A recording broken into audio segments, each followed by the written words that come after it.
Histoire. L'évolution politique de 1945 à 1988. 2. Dès septembre 1958, la Constitution de la Ve République, élaborée sous l'impulsion de M. Debré, est entérinée par référendum. Cette Constitution renforce l'exécutif en instituant a. L'élection du président de la République au suffrage universel. b. La fin de la responsabilité du gouvernement devant le Parlement. c. Des pouvoirs renforcés au président de la République.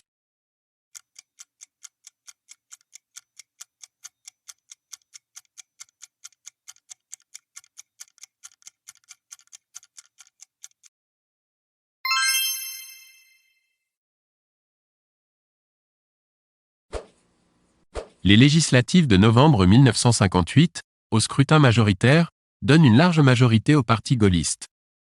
Quel est son nom en 1958? A. UNR.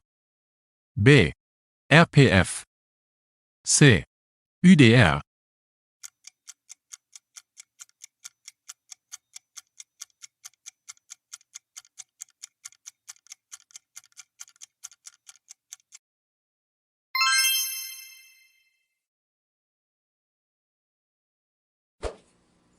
Quel est, parmi ces événements, celui qui, en 1962, est la cause directe d'une réforme constitutionnelle renforçant les pouvoirs du président? A. Les accords d'Évian. B. L'attentat du Petit Clamart. C. Le putsch des généraux. D. La dissolution de l'Assemblée.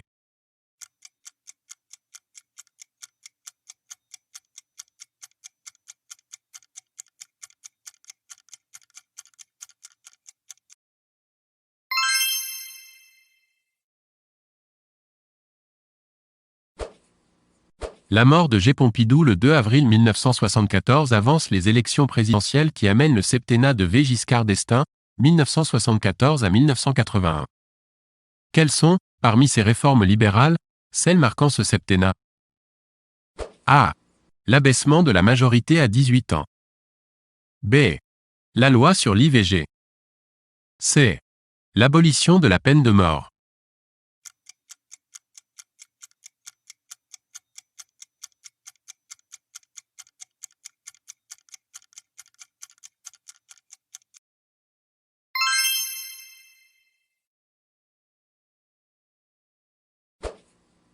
Les consultations de 1981 marquent, avec l'arrivée au pouvoir de F.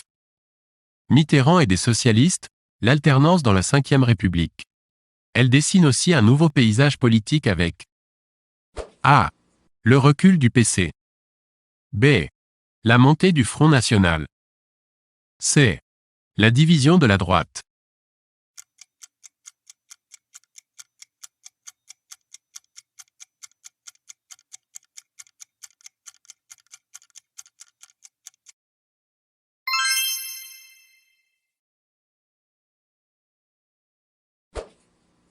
La victoire de la gauche en 1981 amorce le « changement » conduit par Paiement Roy, Premier ministre de 1981 à 1984.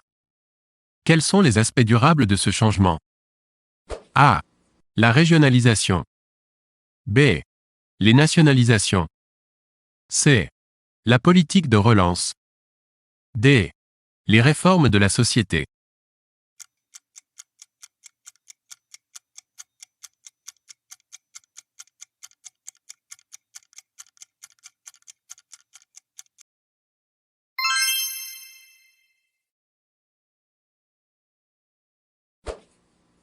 La cohabitation, de 1986 à 1988. Sur lesquels de ces points ont porté les désaccords entre F. Mitterrand et J. Chirac? A. La politique extérieure. B. Le fonctionnement des institutions. C. La politique économique.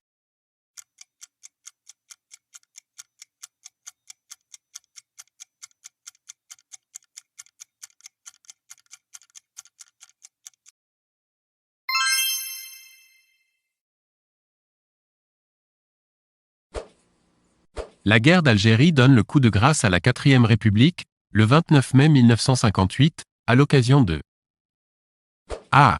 L'investiture de De Gaulle. B. La mise en place d'un pouvoir insurrectionnel à Alger. C. Un coup de force armée en métropole.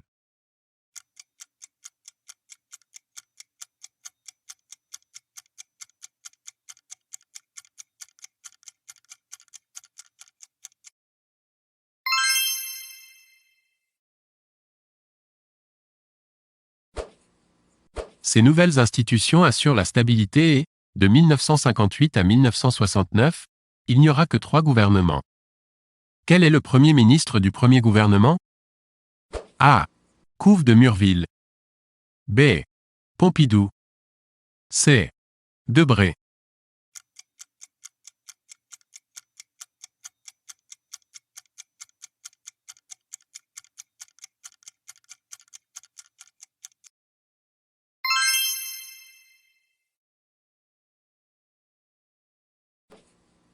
Les années 1962 à 1965 marquent l'apogée du gaullisme qui a su donner de nouvelles institutions à la France et mettre fin à la décolonisation. Quelles sont ses autres réussites? La politique. A. D'indépendance nationale. B. Européenne. C. Franco-allemande. D. Économique et financière.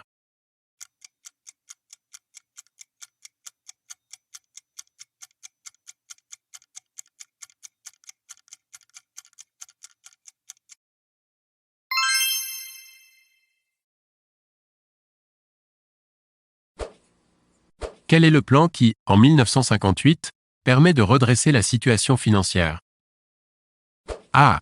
Le 4e plan. B. Le plan Pinay-Ruff. C. Le plan de stabilisation.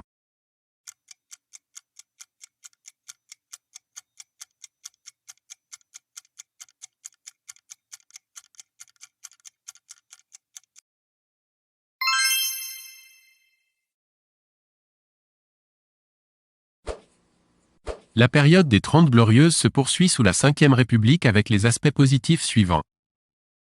A. Un fort taux de croissance. B. Une consommation modérée de l'énergie. C.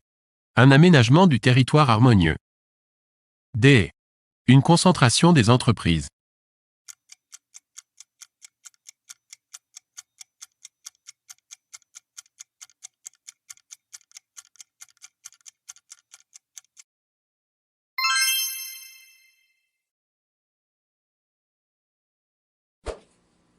Malgré les succès obtenus, la République gaulienne entre en crise. Quelles sont, parmi ces consultations nationales, celles qui traduisent une perte de prestige? A. Les présidentielles de 1965. B. Les législatives de 1967. C. Les législatives de 1968.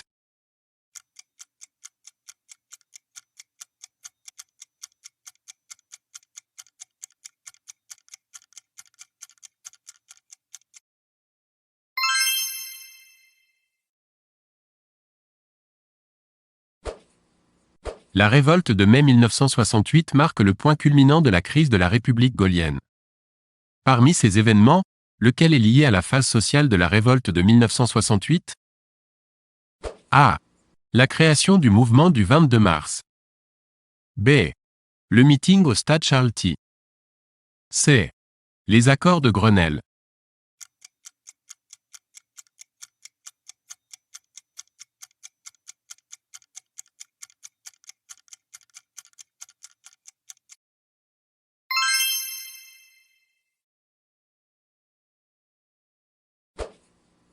Le rejet du référendum organisé par De Gaulle en avril 1969 provoquera sa démission. Que proposait ce référendum? A. Une réforme régionale. B. Une réforme universitaire. C. Une réforme du Sénat.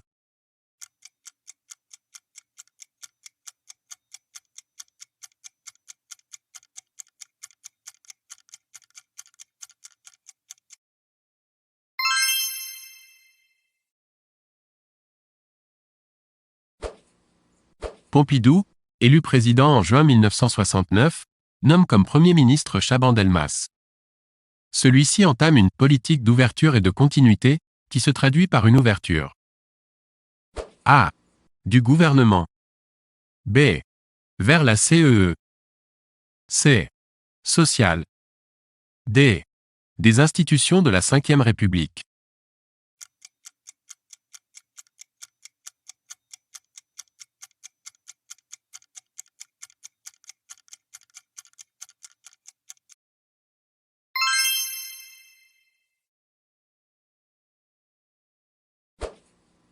En 1972, G. Pompidou se sépare de Chaban-Delmas et nomme P. Messmer qui entame une politique plus conservatrice. Pourquoi ce changement? À cause A. Du résultat de nouvelles législatives. B. Des difficultés de la majorité. C. Des progrès de la gauche.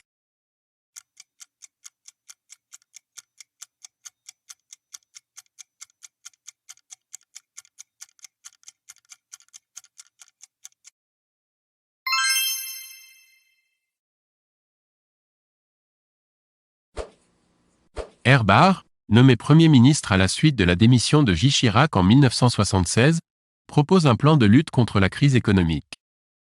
Quels sont les aspects de ce plan en vigueur de 1976 à 1981? A. La relance de la consommation. B. Le libéralisme.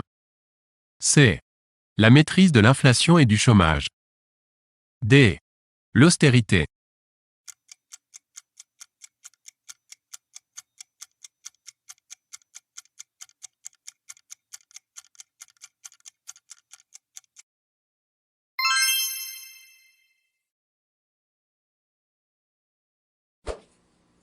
Les gouvernements Fabius, 1984 à 1986, et Rocard, 1988 à 1991, se caractérisent par une politique économique marquée par A.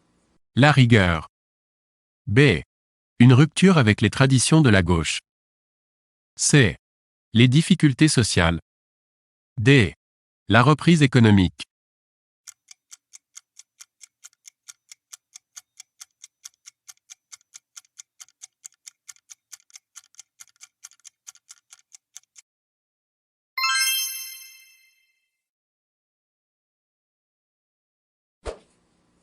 Les présidentielles de 1988 et les législatives qui suivent redonnent le pouvoir aux socialistes. Monsieur Rocard est nommé Premier ministre. Quelles sont ses priorités? A. La paix sociale. B. L'éducation nationale. C. L'adaptation au marché unique de 1992.